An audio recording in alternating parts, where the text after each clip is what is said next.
coming into the now life. It is important that when the Apostle Paul defines the Christ life, in most of his explanations, he made clear that the life came automatically from the cross. This meant that there is no time element involved in the believing sinners receiving the fullness of Christ at the very moment of believing. In fact, Paul established his truth by this frequent use of the word now.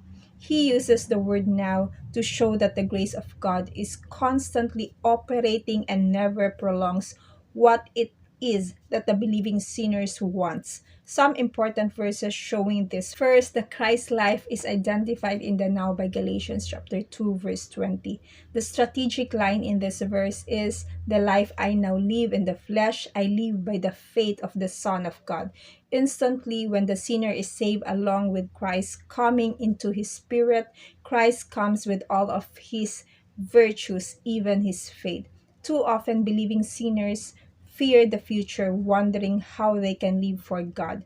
The fact is that grace has already provided for this. The life we live will not be based on our faith, but on the faith of Christ. This is pure grace and is experienced as the new believer hears and practices the final gospel. Second, the Christ life is identified in the now in 1 John chapter 3 verse 2. The first line plainly says, "Beloved, now we are the sons of God."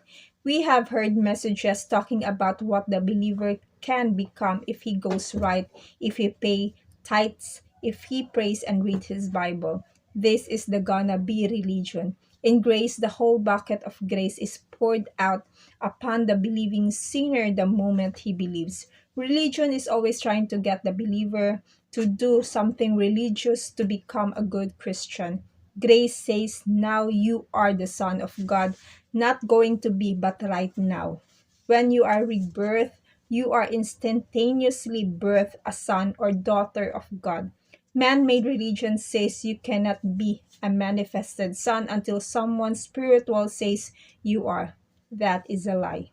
The third, the Christ life is a guilt-free life instantly at conversion.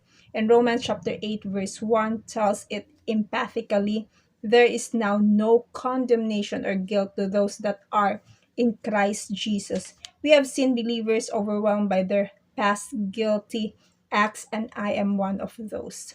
I have seen people kill themselves because of their guilt.